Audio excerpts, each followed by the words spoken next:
زمین اور آسمانوں میں کتنی ہی نشانیاں ہیں جن پر سے یہ لوگ گزرتے رہتے ہیں اور ذرا توجہ نہیں کرتے۔ اوپر کے 11 رکوعوں میں حضرت یوسف علیہ السلام کا قصہ ختم ہو گیا۔ اگر وحی الہی کا مقصد محض قصہ گوئی ہوتا تو اسی جگہ تقریر ختم ہو جانی چاہیے تھی، مگر یہاں تو قصہ کسی مقصد کی خاطر کہا جاتا ہے، اور اس مقصد کی تبلیغ کے لیے جو موقع بھی مل جائے اس سے فائدہ اٹھانے میں دریغ نہیں کیا جاتا۔ اب چونکہ لوگوں نے خود نبی کو بلایا تھا اور قصہ سننے کے لیے کان متوجہ تھے، اس لیے ان کے مطلب کی بات ختم کرتے ہی چند جملے اپنے مطلب کے بھی کہہ دیے گئے، اور غائب درجہ اختصار کے ساتھ ان چند جملوں ہی میں نصیحت اور دعوت کا سارا مضمون سمیٹ دیا گیا۔ اور ذرا توجہ نہیں کرتے۔ اس سے مقصد لوگوں کو ان کی غفلت پر متنبہ کرنا ہے۔ زمین اور آسمان کی ہر چیز بجائے خود محض ایک چیز ہی نہیں ہے، بلکہ ایک نشانی بھی ہے جو حقیقت کی طرف اشارہ کر رہی ہے۔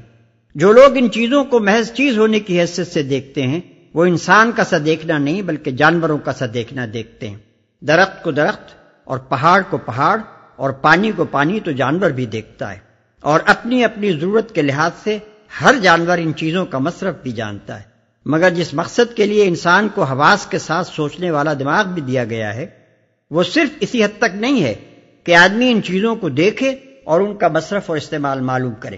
بلکہ اصل مقصد یہ ہے کہ آدمی حقیقت کی جستجو کرے اور ان نشانیوں کے ذریعے سے اس کا سراغ لگائے۔ اسی معاملے میں اکثر انسان غفلت برت رہے ہیں، اور یہی غفلت ہے جس نے ان کو گمراہی میں ڈال رکھا ہے۔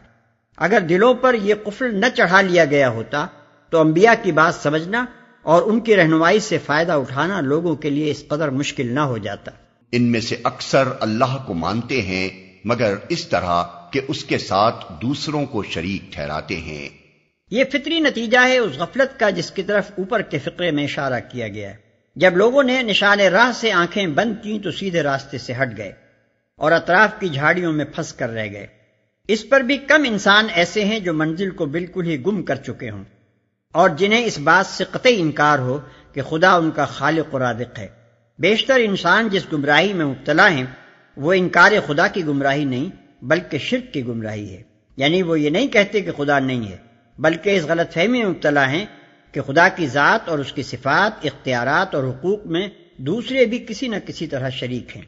یہ غلط فہمی ہرگز نہ پیدا ہوتی اگر زمین و آسمان کی ان نشانیوں کو نگاہ عبرت سے دیکھا جاتا جو ہر جگہ اور ہر آن خدائی کی وحدت کا پتہ دے رہی ہیں۔ کیا یہ مطمئن ہیں کہ خدا کے عذاب کی کوئی بلا انہیں دبوچ نہ لے گی، یا بے خبری میں قیامت کی گھڑی اچانک ان پر نہ آ جائے گی؟ اس سے مقصود لوگوں کو چونکانا ہے کہ فرصت زندگی کو دراز سمجھ کر اور حال کے امن کو دائم خیال کر کے فکر معال کو کسی آنے والے وقت پر نہ ٹالو۔ کسی انسان کے پاس بھی اس امر کے لیے کوئی ضمانت نہیں ہے کہ اس کی مہلت حیات فلاں وقت تک یقیناً باقی رہے گی۔ کوئی نہیں جانتا کہ کب اچانک اس کی گرفتاری ہو جاتی ہے اور کہاں سے کس حال میں وہ پکڑ بلایا جاتا ہے۔ تمہارا شب و روز کا تجربہ ہے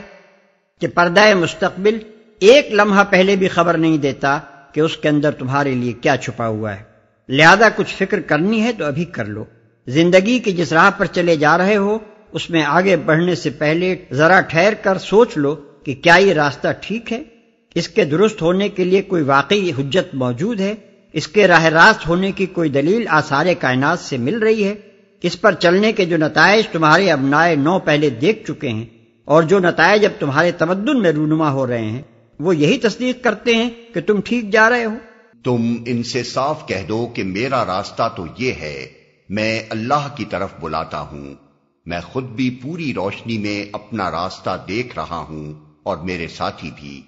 اور اللہ پاک ہے اور شرک کرنے والوں سے میرا کوئی واسطہ نہیں، اور اللہ پاک ہے،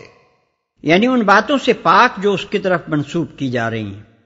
ان نقائص اور کمزوریوں سے پاک جو ہر مشرکانہ عقیدے کی بنا پر لازماً اس کی طرف منسوب ہوتی ہیں، ان عیوب اور خطاؤں اور برائیوں سے پاک جن کا اس کی طرف منسوب ہونا شرک کا منطقی نتیجہ ہے۔ اے محمد،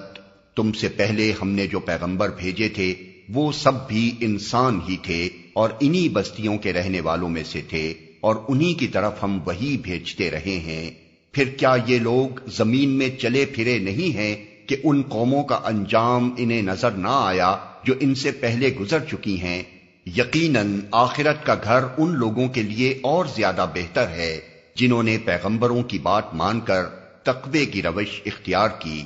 کیا اب بھی تم لوگ نہ سمجھو گے؟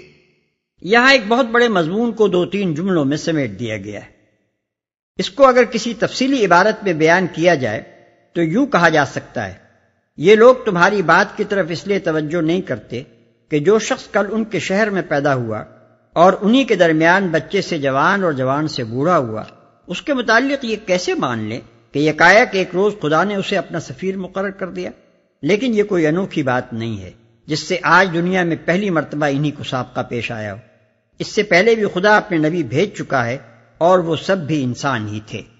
پھر یہ بھی کبھی نہیں ہوا کہ اچانک ایک اجنبی شخص کسی شہر میں نمودار ہو گیا ہو اور اس نے کہا ہو کہ میں پیغمبر بنا کر بھیجا گیا ہوں، بلکہ جو لوگ بھی انسانوں کی اصلاح کے لیے اٹھائے گئے وہ سب ان کی اپنی ہی بستیوں کے رہنے والے تھے۔ مسیح، موسیٰ، ابراہیم، نوح علیہ السلام آخر کون تھے؟ اب تم خود ہی دیکھ لو کہ جن قوموں نے ان لوگوں کی دعوت اصلاح کو قبول نہ کیا اور اپنے بے بنیاد تخیلات اور بے لگام خواہشات کے پیچھے چلتی رہیں، ان کا انجام کیا ہوا؟ تم خود اپنے تجارتی سفروں میں عاد، سمود، مدین اور قوم لوط وغیرہ کے تباہ شدہ علاقوں سے گزرتے رہے ہو، کیا وہاں کوئی سبق تمہیں نہیں ملا؟ یہ انجام جو انہوں نے دنیا میں دیکھا یہی تو خبر دے رہا ہے کہ عاقبت میں وہ اس سے بدتر انجام دیکھیں گے، اور یہ کہ جن لوگوں نے دنیا میں اپنی اصلاح کر لی وہ صرف دنیا ہی میں اچھے نہ رہے، آخرت میں ان کا انجام اس سے بھی زیادہ بہتر ہوگا۔ پہلے پیغمبروں کے ساتھ بھی یہی ہوتا رہا ہے کہ وہ مدتوں نصیحت کرتے رہے اور لوگوں نے سن کر نہ دیا، یہاں تک کہ جب پیغمبر لوگوں سے مایوس ہو گئے اور لوگوں نے بھی سمجھ لیا کہ ان سے جھوٹ بولا گیا تھا تو یکا یک ہماری مدد پیغمبروں کو پہنچ گئی۔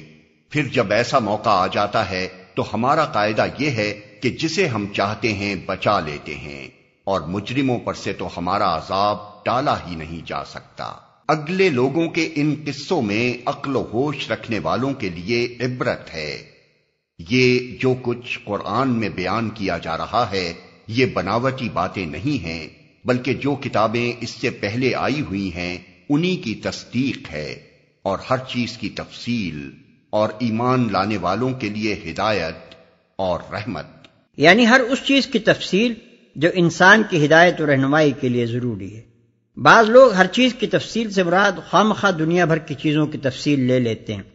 اور پھر ان کو یہ پریشانی پیش آتی ہے کہ قرآن میں جنگلات اور طب اور ریاضی اور دوسرے علوم و فنون کے متعلق کوئی تفصیل نہیں ملتی۔